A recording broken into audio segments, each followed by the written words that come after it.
Well, the Don't Tread on Me Navy Jack has been a symbol of patriotism in this country for over 200 years. Now that emblem is reportedly being called too radical by some officials in the government. Our next guest is a former Navy SEAL. His former SEAL teammates recently received an email stating that SEALs may no longer wear that symbol on their uniforms. Joining us now is one of our favorite guests, former Navy SEAL Carl Higbie. Carl, thanks a lot for joining us. Thanks for having me on again. So the Don't Tread on Me patch was commonly worn by SEALs. Absolutely. Even our commanders wore it overseas up until this directive came out. So what is the directive?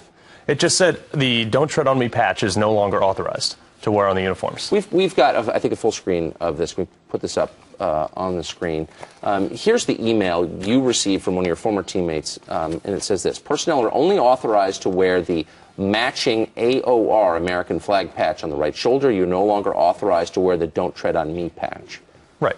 What's the rationale? That seems... There really isn't one, and you can see it recently with this email coming out to me. A lot of my friends are very, very angry, and there's a growing gap between the lower ranks and the guys who actually do the job and the senior brass. And the gap's ever widening, and I think eventually those top brass are going to have to choose a career or country, and they're stuck in the middle between the policies of the current administration. Well, you wrote a great book on this that suggested that politics plays a larger role in decisions, even in an elite force like the SEALs, than most people suspect. Oh, it's huge. It's absolutely huge. It's a battle on the home front, and myself and team of attorneys, one of them was Guy Rushenthaler. He wrote the foreword to the book. We're dedicated to making sure that if there's politics affecting the military, we're going to call them out. We're going to hold them accountable. I want people to reach out, get in touch with me on Facebook, and if you have something like this that's affecting your job and possibly endangering lives, please reach out to us, and we want to fight for you. Do you think it's increased?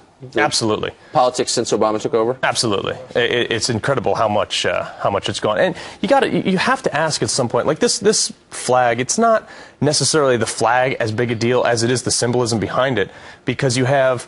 It's a poke. It's a little test to see how far they can push. So the idea is that the real threat is from conservatives in the military. They're the real danger. Oh yeah. Well, and one of my friends asked is why did they ban this? Why can't we wear it anymore? I said, well, it's too closely related with extremist groups, and it's a poke, it's a prod to see how far they can push. Extremist groups would include like anyone who didn't vote for Obama in 2012. Right, the Tea Party. Guys who believe in the Constitution and things like. But he wants to see how far we can push, or how far he can push before we push back. And guys are starting to push back, as you can see that they sent me this email. If you push back while serving, however, you can face serious consequences. Absolutely. Look at what happened with me with this book. They said, write that book and you're gone. I said, okay, fine. So distressing. Carl Higbie, thank you. Thank you for your service, and thank you for illuminating what actually happens. Thanks for having me. In the U.S. military. Thanks.